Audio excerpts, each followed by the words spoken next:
Jesus e o Logos. Apresentação: Cláudio Palermo e Aldeniz Leite.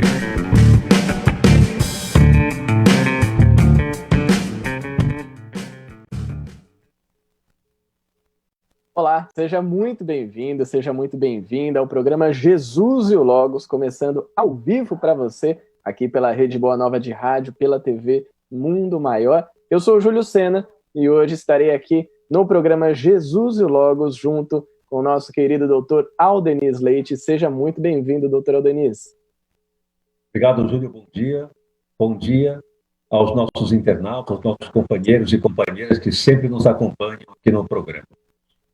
Hoje o programa vai ser bem interessante porque nós vamos falar sobre a adesão ao tratamento psiquiátrico. Quais são os problemas que têm acontecido com relação a essa questão? Como que funciona a teleconsulta e quais as consequências de se interromper a medicação durante esse período em que estamos vivendo de quarentena? Essas e outras questões vão ser abordadas no programa de hoje. E claro que você pode trazer a sua participação também, mandando a sua mensagem através do nosso WhatsApp, que é o 11 99643 3827. Manda a sua participação, a Margarete já está a postos para receber a sua mensagem e trazer ao programa de hoje. Se você quiser participar pelo Facebook, onde nós já estamos ao vivo, você também pode participar lá no Facebook da TV Mundo Maior. É só deixar o seu comentário e agora você já pode, inclusive, dizer para nós de onde que você está acompanhando o programa Jesus e o Logos de hoje, que vai falar sobre adesão ao tratamento psiquiátrico. Mande, então, a sua mensagem, participe desse programa que vai nos oferecer informações importantíssimas sobre esse tema. Para a gente começar, doutora Aldeniz, já queria te perguntar o seguinte: nesse período de pandemia que nós estamos vivendo, o paciente que passa por processo psiquiátrico, ele pode correr o risco de comprometer ou interromper o seu tratamento? O que tem acontecido com relação a isso? Isso, na verdade, tem acontecido. Várias pessoas, familiares, por exemplo, e os próprios pacientes costumam relatar nesse agora que ficaram, de uma certa forma, desorientados quanto ao seu tratamento. Por que isso aconteceu? Em função de uma medida, obviamente, necessária, entretanto, que causou um pouco de desconforto em outros aspectos.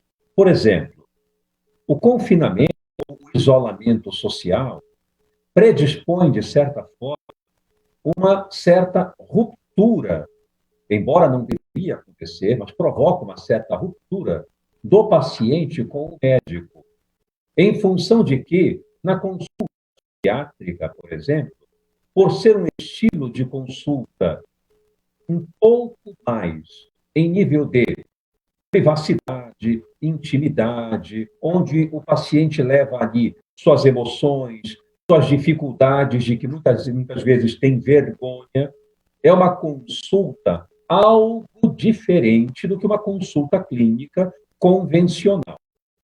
E aí, o que acontece? Acontece que o paciente se distanciou do médico, o paciente se afastou um pouco da conexão com o seu médico. Isso, por vezes, pode provocar a escassez de medicação, porque faltou uma receita, faltou a orientação, faltou, de alguma forma, o acesso a alguma modalidade de chegar o medicamento até o paciente, ou dele fazer a consulta de outra forma, com outro modo, uma outra característica. E isso vem trazendo prejuízos para a adesão ao tratamento. E sintomas estão retornando, queixas estão voltando, a patologia vem, às vezes, se agravando, enfim, são fatores diversos que estão comprometendo a aderência, ou a adesão do tratamento pelo paciente. Esse isolamento, esse afastamento vem provocando isso. Daí a nossa necessidade de debater bastante e orientar as pessoas como voltar a esse aspecto de conduzir bem seu tratamento ou não deixar que falte o tratamento quando houver uma necessidade.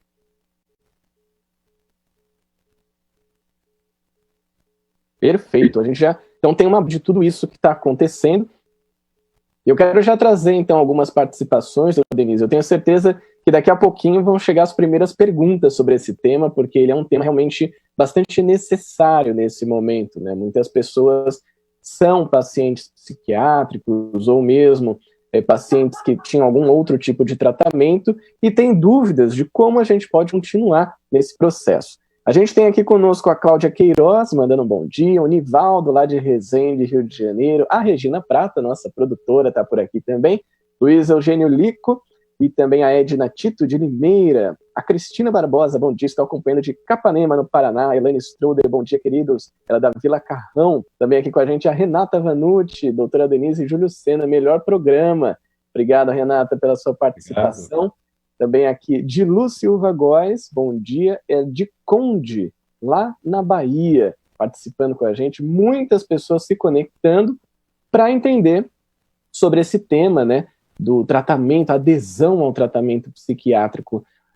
Falando sobre isso, doutora Denise, eu me recordo de uma reportagem que saiu ontem, né, eu li ontem, entrevistando o presidente do Hospital Albert Einstein, né, ele dizia, é o Sidney Kleiner, ele é o presidente do hospital, e uma das perguntas que ele respondeu, ele dizia assim, a população precisa continuar se cuidando. Eu tenho visto um infarto agudo do miocárdio chegando porque a medicação que poderia ter sido acertada não foi por falta de acompanhamento. Esse medo, doutora Denise, ele também pode ser um dos fatores que levam a falta de aderência ao tratamento psiquiátrico? Perfeito, é exatamente isso. Até mesmo, como você colocou agora, de ordem clínica. É uma atenção que deve ser dada também. Além da questão do tratamento psiquiátrico, que causa bastante comprometimento, essa separação em que nós estamos, esse contexto de isolamento, podemos esquecer que o que você citou também é muito importante. A pessoa tem deixado de frequentar o seu cardiologista, o seu pneumologista, e aí começam a aparecer uma série de outras patologias que agravam pela falta de uma normatização de conduta que precisaria ser orientada de forma adequada. As pessoas estão sentindo outras percepções corporais, por exemplo, e deixando isso para depois, porque o foco parece ser apenas o coronavírus. E eu insisto, é necessário que mantenhamos as condutas preventivas orientadas pelos órgãos públicos. Claro que sim, porém, a vida também não é só isso. É necessário entender que a pressão arterial sobe, a dor no peito acontece, as alterações digestivas ocorrem, várias alterações orgânicas estão acontecendo e as pessoas estão, de uma certa forma, cuidando de uma maneira muito pueril, talvez, pelo menos boa parte da população. E isso vem causando impacto, porque quando chegam, por exemplo, ao pronto-socorro, às vezes chegam nas últimas, naquela condição de muito desconforto, de muita dor, ou de muita complexidade no seu problema. E aí, claro que isso agrava a sua condição. Então, é necessário também prestar atenção e dar uma atenção cuidadosa a outros fatores. Teve dúvida? Faça contato com o seu médico. Está realmente desconfortável? Busque o apoio, busque o atendimento, e assim por diante. Caso contrário, nós vamos ter outros problemas surgindo, que quando isso abaixar, esse problema específico abaixar, nós vamos ficar com aquelas sequelas de que não demos atenção. Então, é importante ficarmos também atentos a isso. Sem dúvida. A gente já tem aqui pessoas acompanhando, e provavelmente aquelas que vão se interessar bastante por esse tema, que tenham algum caso desse, um caso de um tratamento psiquiátrico na família, ou mesmo, como nós falamos agora, sobre essa questão mais ampla dos tratamentos que precisam ser mantidos durante esse período. Vou fazer aqui uma pequena correção. Eu falei no início do programa que estávamos no Facebook da TV Mundo Maior, mas não é. Estamos no Facebook da Rede Boa Nova de Rádio. Estamos ao vivo por lá. Se você quiser acessar o Facebook, Rede Boa Nova de Rádio, vai encontrar essa transmissão ao vivo e vai poder mandar as suas participações. E eu quero já agradecer as pessoas que estão compartilhando essa transmissão ao vivo, agradecer por você espalhar essa mensagem tão positiva e tão necessária nesse momento. Aqui conosco, quem já compartilhou, hein? Henriette da Cunha, a Cláudia Regina Fávaro, a Renata Vanucci, a Marina Calegara, a Elaine Stroder, Cláudia Queiroz, Márcia Gomes também com a gente, a nossa produtora Eliette Ribeiro por aqui também, e a nossa querida Lucília Alcântara, e claro, o próprio doutor Aldenis, e eu também compartilhei, estamos dando o exemplo por aqui. É muito importante que as pessoas tenham acesso a esse tipo de conteúdo, né? Um conteúdo que traz a informação necessária para nós. Doutor Aldenis, estamos vivendo num momento em que quem está com a sua família em casa, né, pode contar com esse apoio, mas talvez a família de quem passa por um tratamento psiquiátrico não saiba como fazer isso. De que maneira que a família pode ajudar o paciente a manter a aderência dele ao tratamento? O primeiro fator que eu vejo mais importante de todos é não estigmatizar. Nós estamos agora, de novo, já chegando num momento de trabalhar a questão da psicofobia, que é aquela situação de estigma ou de preconceito em relação aos portadores de transtornos mentais.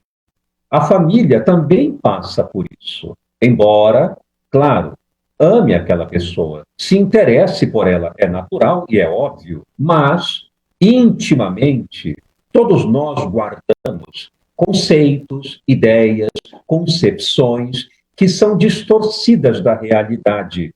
Então, uma coisa que eu vejo claramente assim é, primeiro, a questão do estigma. Então, meu filho não tem esse problema. Ou então, se tem, vamos isolá-los. Ele não deve ir para a sociedade, ele deve ficar ali, deixa que eu cuido dele. Certo? E desvaloriza a questão importante da introdução da medicação.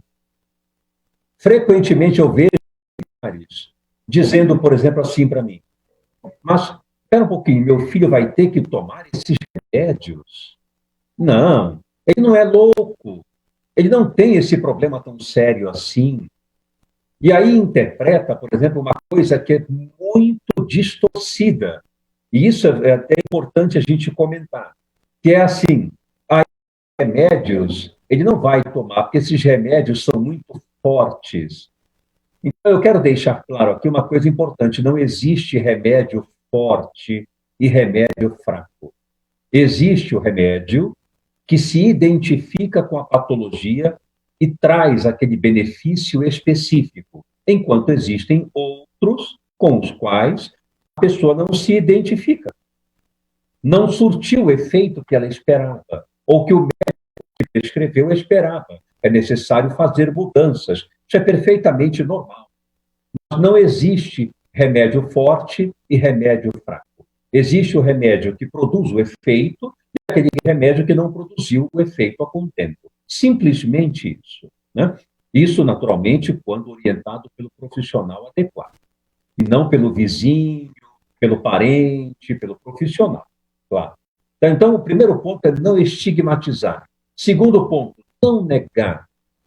Terceiro ponto importante, incentivar o paciente a buscar o tratamento. Porque muitas vezes, isso é até frequente, a família conduz o paciente. Muitos dizem para mim, eu estou aqui porque a minha mãe pediu, eu estou aqui porque o meu pai pediu. E quando, no decorrer, tudo se restabelece através de uma boa relação terapêutica, o próprio paciente se conscientiza de que é importante fazer essa mudança e fazer o tratamento.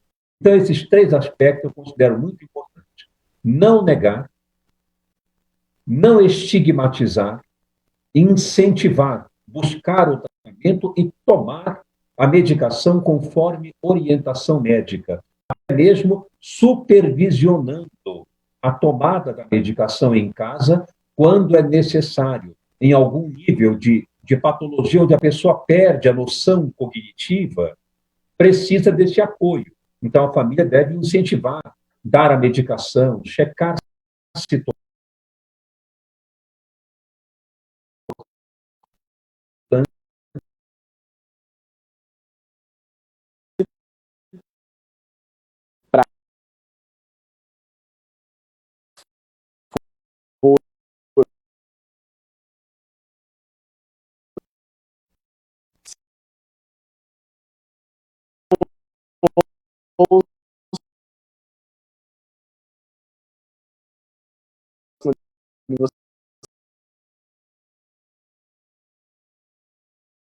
né?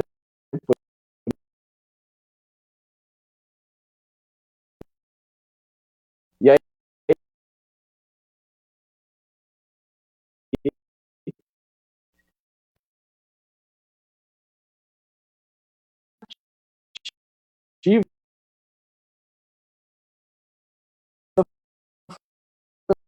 uma nova de rádio, que é da Cláudia Regina Fávaro.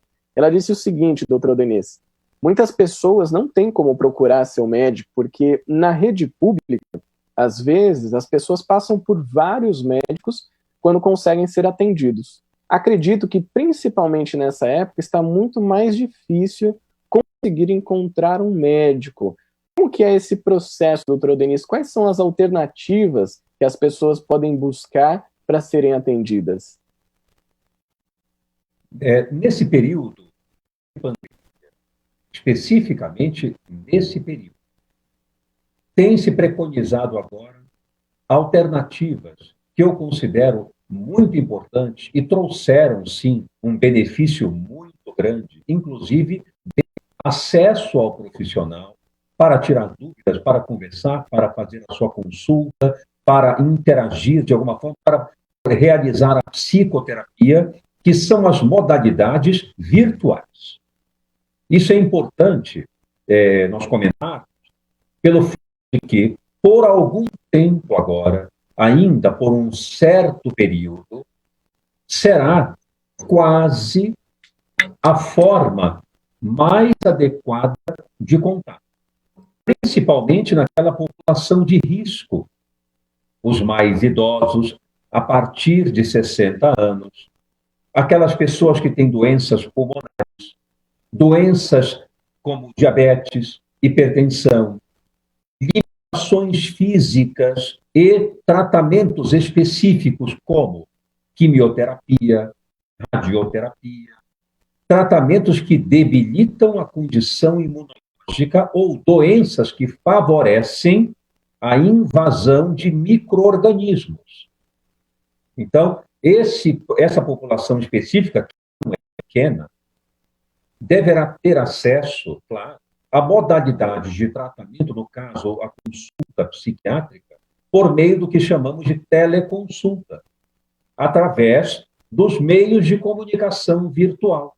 E estão, neste momento, liberados, por exemplo, a teleconsulta pelo Skype, a teleconsulta pelo WhatsApp. O Conselho Federal de Medicina, nesse momento, estudando essa condição, liberou momentaneamente.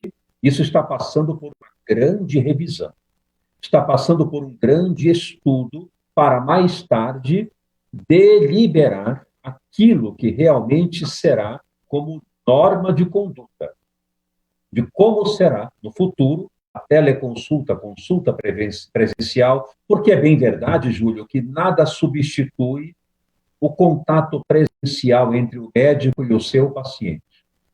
Porque nós precisamos olhar para a pessoa próximo a nós, precisamos tocar no indivíduo, examiná-lo frequentemente. Então, isso exige a presença da pessoa.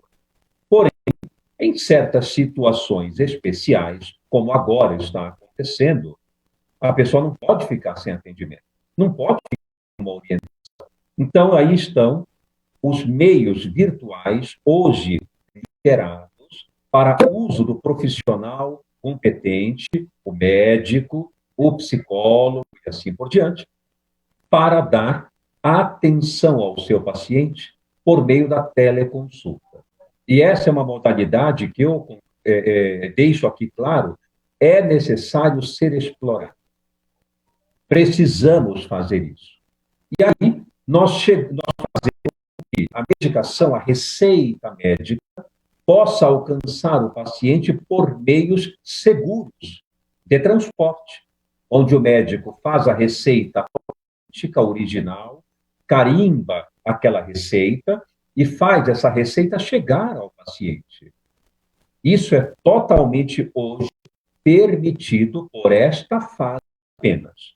Inclusive, está havendo um estudo que vai ser lançado provavelmente pelo Conselho Federal de Medicina e pelas autarquias em geral, em relação, por exemplo, ao certificado digital, a assinatura digital, onde o médico pode, através de um site, de um aplicativo, fazer a receita do seu paciente, ter o certificado digital, lançar isso através da internet e as farmácias receberem ali, consultando pelo computador, a prescrição médica. O paciente vai até a farmácia, sem precisar ir buscar a receita especificamente, e lá o medicamento é vendido enquanto ele tem a normatização da prescrição.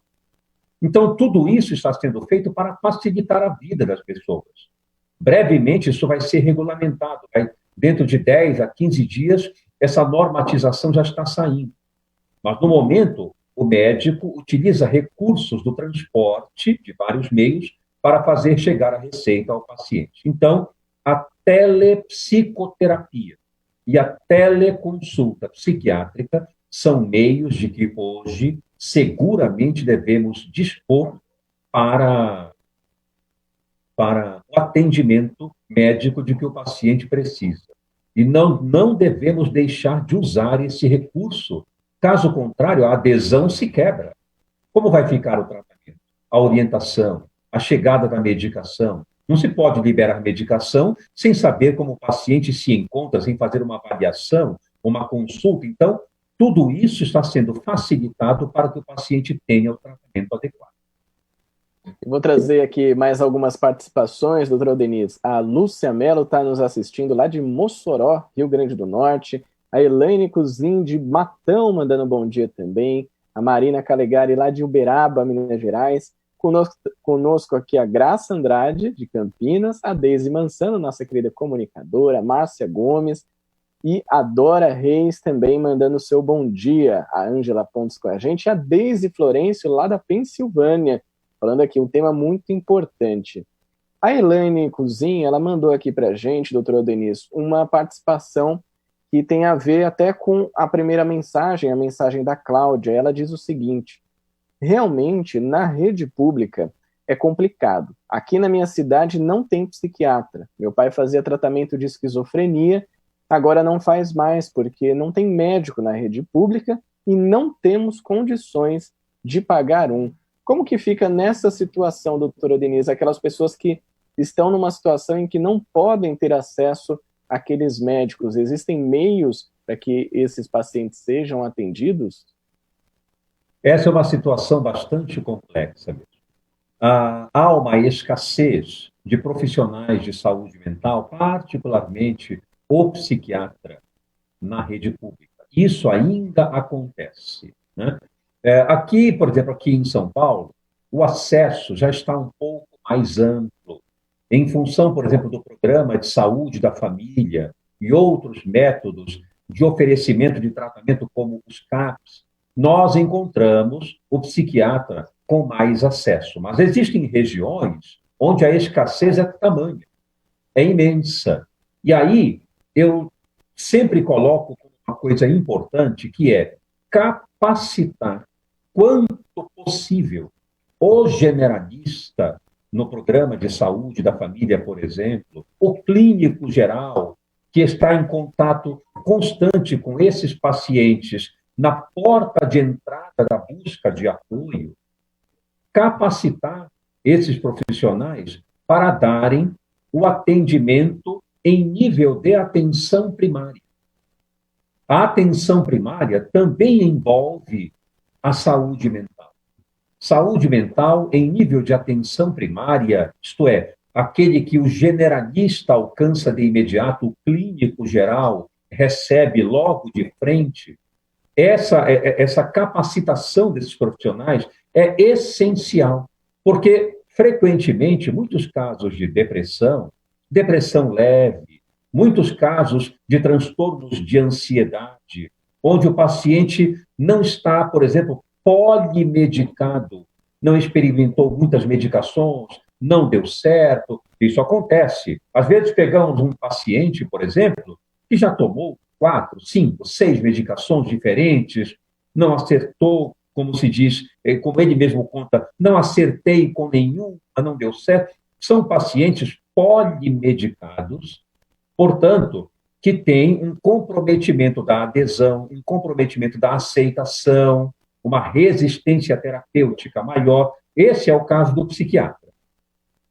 Mas o clínico pode perfeitamente abordar a depressão leve, o transtorno de pânico, o transtorno de ansiedade generalizada, com sintomas mais leves, onde ele mesmo pode conduzir e produzir um benefício para o paciente. Então, a forma que eu vejo no momento seria realmente o generalista, o clínico, ser capacitado para alcançar essa população e tratá-la nas fases iniciais de uma maneira adequada, enquanto não há, principalmente em zonas mais periféricas, o acesso ao psiquiatra. A gente vai entrar aqui num tema também, doutor, que eu acho que é bastante importante, né, já que estamos falando desses transtornos psiquiátricos, desse tratamento que precisa ser mantido, é que os casos de suicídio, eles são uma preocupação já de toda a comunidade médica, né, a gente até vinha conversando um pouco sobre isso antes do início do programa. Eu queria que você pudesse explicar para a gente como que a interrupção desses tratamentos podem levar ao risco de suicídio e o que já tem se observado atualmente com relação a essa temática, a temática do suicídio, por conta até desse momento que a gente está vivendo, estamos mais em casa, é uma realidade muito diferente, e isso pode gerar na pessoa alguns gatilhos, digamos assim, ela querer tirar a própria vida, não é verdade? E isso tem, de fato, acontecido agora em maior escala. Tem sido documentado um aumento do número de tentativas de suicídio em relação ao fenômeno da pandemia que nós vivemos. O medo, a incerteza, as frustrações, por exemplo, por perda de pessoas, por perda a perda laboral, e vários outros fatores. O que vai acontecer comigo? O que vai ser depois? Será que eu vou adoecer? Será que eu estou vulnerável a isso? Muitas pessoas em que a personalidade, por vezes, é frágil para lidar com esses aspectos ou com essas demandas mais preocupantes, tem ocorrido, portanto, nessa população em particular, tentativas de suicídio. É registrado já que há um aumento nessa fase dessas tentativas. Quando a pessoa cessa o tratamento, isso eu me refiro, claro, à população geral.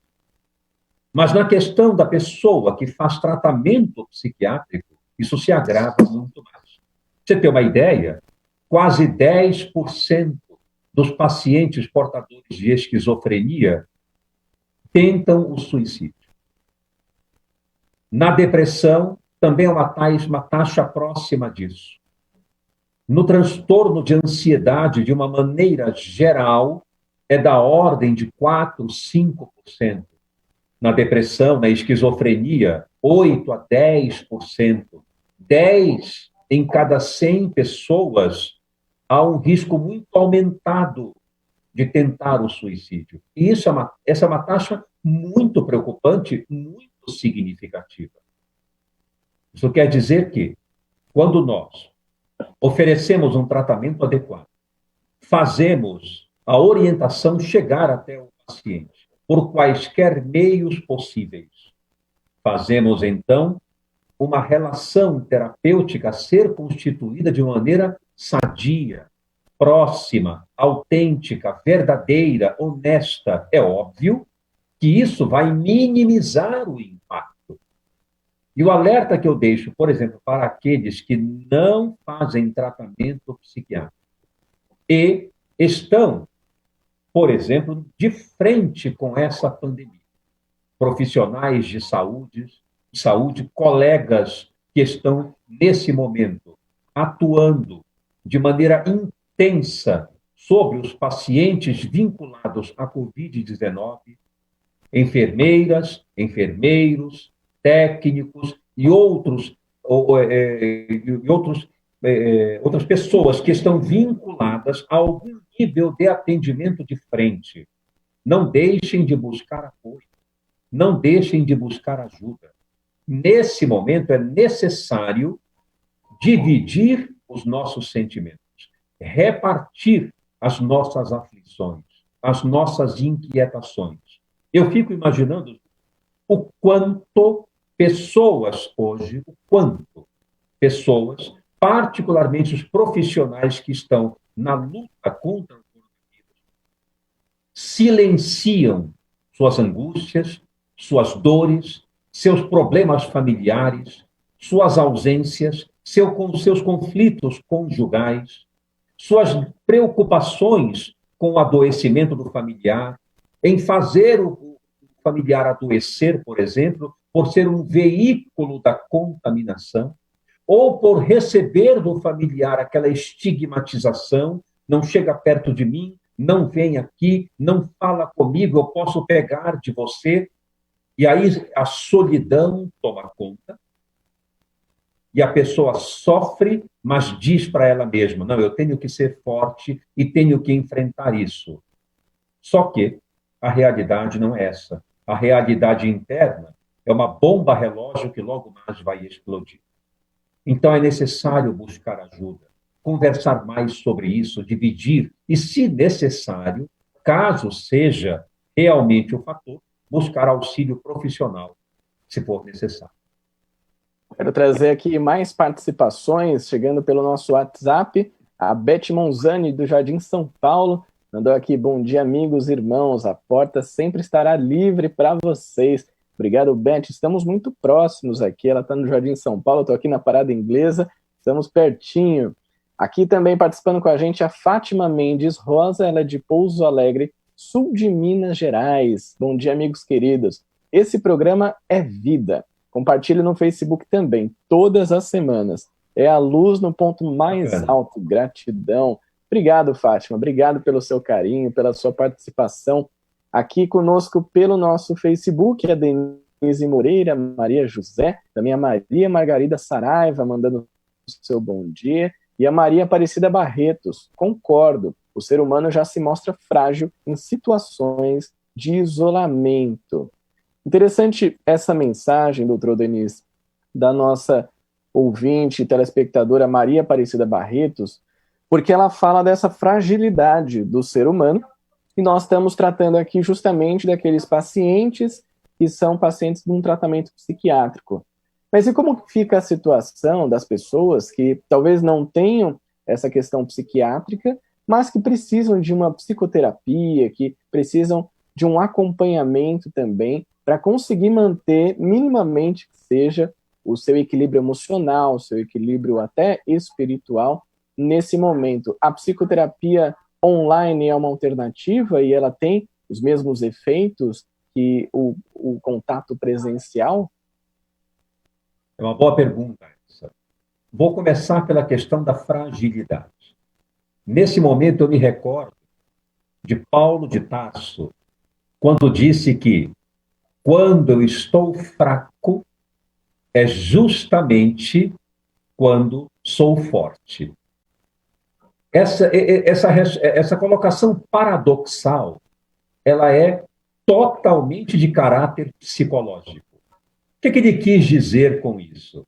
Ele quis dizer que, quando ele expõe a sua fragilidade, a sua limitação, quando ele reconhece que precisa de ajuda, quando ele reconhece claramente, na sua autenticidade, que ele não tem todas as respostas, que ele precisa repartir emoções, dificuldades, pensamentos, pedir conselho, é quando ele está forte, ou seja, é quando ele não precisa mais provar nada. O grande problema nosso é que nós temos muita dificuldade de exibir a nossa humanidade. E o caráter de humanidade é o caráter, sim, de interdependência, de necessitarmos uns dos outros. Esse é o caráter de humanidade. Quando nós assumimos isso, em vez de dizermos para nós, eu tenho que dar conta, eu tenho que ser perfeito, eu não posso falhar, eu tenho que mostrar que eu consigo, uma gama imensa da população vive sob esse esquema de vida e vive sob um grande tormento interno, justamente por pensar assim. Porque quando ela está fraca, ela se sente fraca.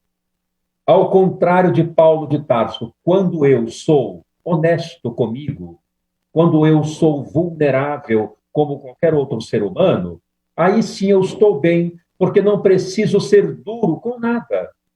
Posso pedir ajuda, enfim. A lição aqui que eu quero trazer com essa mensagem de Paulo de Tarso é: e tenhamos coragem de expor a nossa humanidade, a nossa fragilidade. Isto é sadio. Chorar quando for necessário, pedir um colo, sim, quando for necessário, pedir apoio, pedir para ser escutado. Isso é sábio. Não é fraqueza, não é incompetência ou incapacidade. Então, muitas vezes, quando isso toma uma proporção muito grande, vamos para a psicoterapia, por exemplo, ou para o tratamento psiquiátrico.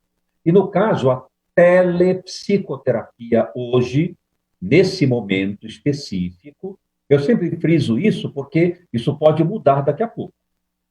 É necessário que nós tenhamos o critério de que isso é para o momento atual, não para o futuro inteiro. Acredito que isso vai ser mais amplamente liberado, vai haver uma regulamentação um pouco mais abrangente, um pouco mais dilatada, para o contato virtual, porque nós estamos adquirindo mais confiança nisso. Estamos tendo mais know-how para lidar com isso. Então, acredito que isso vai se ampliar. Mas, por hora, o que é dito é assim: agora, nesse momento, a telepsicoterapia deve ser, sim, amplamente utilizada. E já está provado por inúmeros estudos que ela é tão eficaz quanto a psicoterapia presencial, salvo algumas patologias ou algum nível de gravidade onde o contato presencial é fundamental. Mas, de uma maneira geral, como suporte, como apoio, como fator de mudança, ela é tão eficaz quanto a presencial. Bacana, então fica como uma alternativa para você que precisa desse tipo de atendimento, né? Como o doutor Aldenis falou, a telepsicoterapia. Você pode encontrar aí diversos profissionais que vão dar esse atendimento. Quero trazer aqui a mensagem da Zezé Freitas, ela é de Toledo, Minas Gerais, e ela mandou: bom dia, Júlio e doutor Aldenis, tema de muita importância sendo abordado hoje. Obrigado, Zezé, pela sua participação, um grande abraço para você. Eu quero aproveitar a mensagem da Zezé para falar com você que está nos ouvindo, nos assistindo, e dizer que esse trabalho que está sendo feito da divulgação desses conteúdos que são edificantes, que consolam, que instruem também, que nos trazem tantas coisas positivas, ele só é possível porque a Fundação Espírita André Luiz conta com um número muito importante de pessoas que nos auxiliam. Porém, nesse momento de crise, algumas dessas pessoas estão deixando de contribuir, estão deixando de ser sócias do Clube Amigos da Boa Nova. E é um momento em que nós precisamos de você. Então, se você está nos acompanhando, quer contribuir da maneira que for, seja mensalmente, seja de uma maneira pontual, você pode. Você que está aí no Facebook é até mais fácil. Você pode clicar no link feal.colabore.org, ele já está na descrição dessa transmissão. Você clica ali, feal.colabore.org, você vai ter acesso a uma maneira muito facilitada de nos auxiliar. Se quiser entrar em contato pelo nosso telefone, o número é o 11 2458-3214, 11 2458-3214, e temos também o atendimento pelo WhatsApp, é o 11 97261 0272, 11 97261 0272. A gente conta muito com o seu apoio para que esse trabalho, essa missão que a Fundação Espírita André Luiz, através da Rádio Boa Nova, da TV Mundo Maior, tem, ela possa chegar a tantas pessoas que precisam. E olha que tem muita gente compartilhando por aqui também a nossa transmissão ao vivo pelo Facebook. Já quero agradecer, mandar aqui o nosso abraço para Helena Silva, Tereza de Oliveira, que mandaram mensagem para a gente. Doutor Aldenis, chegando quase ao final do nosso programa, mas dá para trazer mais um tema que é bastante importante. Durante esse período em que nós estamos em quarentena, existem as recomendações fundamentais, os cuidados que a gente pode ter, mas quais são os métodos adicionais que a gente pode orientar as pessoas para garantir esse atendimento e esse tratamento psiquiátrico que perde a sua adesão por conta da pandemia? Eu acho que vale a pena frisar, vamos colocar assim, um resumo do que nós conversamos previamente, até para deixar bem sedimentado. Nessa fase atual, se você tiver oportunidade de fazer o seu acompanhamento presencial, acredito, como eu tenho notado, vários psiquiatras estão em plena atividade em seus consultórios. Então, a busca do seu médico, fazer contato com ele, agendar a sua consulta, fazer a consulta presencial, é ótimo e deve ser feito. Isso, se for possível, é o ideal, o contato mais próximo. Porém, nós estamos em um regime hoje de isolamento, atendendo, sobretudo, a essa preocupação, aqueles que têm fatores de risco, como idade e patologias vinculadas a um risco maior de contrair micro-organismos que possam prejudicar ou agravar a própria condição. Nesse caso, buscar, ou naqueles que tiverem receio de se deslocar, de se expor à rua, de se expor ao contato de uma forma geral, buscar os meios virtuais de atendimento. E o nome que se dá correto, então, é a teleconsulta psiquiátrica ou a telepsicoterapia, por meios virtuais, e a Associação Brasileira de Psiquiatria, o Conselho Federal de Medicina, recomendam que sejam realmente feitas pelos meios comuns que temos. Nenhum problema de utilizar o WhatsApp, utilizar o Skype, utilizar até o Messenger, por exemplo, através daquele canal de vídeo. Isso até está sendo permitido. Por quê? Porque, às vezes, é o paciente, e isso é o ideal, é o paciente que escolhe. Eu prefiro esse método, eu prefiro o WhatsApp, eu prefiro o Skype, então, eu prefiro o Zoom. Enfim, esses métodos mais seguros, bem programados, esses métodos mais tranquilos, onde temos mais afinidade, esses métodos podem ser empregados provisoriamente, nesse momento, dessa forma como estou falando, e buscar o apoio, fazer a sua consulta, e a receita chegará até você pelos meios que eu havia comentado antes. Isso é que nós, e não, em hipótese alguma, não ficar sem a abordagem, sem o tratamento. Muito bom. Então, esse resumo fecha o nosso programa. Já quero agradecer, doutor Aldenis, pela participação. Agradecer também a Rosângela Romão, ela mandou aqui para a gente. Faça como eu, contribuição em débito em conta. Essa é a melhor opção, Rosângela. Obrigado pela sua participação. É a minha contribuição também. É débito em conta, já está lá, está tudo certo. Vou mandar um grande abraço para Paula Beatriz, que mandou aqui a sua mensagem. Olá, amigo Júlio, excelente tema, explanações. Doutor Aldenis Leite, muito obrigado. Semana que vem estaremos juntos de novo. Joia, obrigado, Júlio. Obrigado a você que participou conosco, está até agora aqui com a gente. Um grande abraço, até semana que vem. E fica aqui o nosso agradecimento a toda a equipe que fez com que esse programa chegasse até você. Oliver Schultz, Marcos Magrini, na telefonia Margarete Parpinelli e na produção Regina Prata. Grande abraço e até semana que vem com mais Jesus e o Logos para você.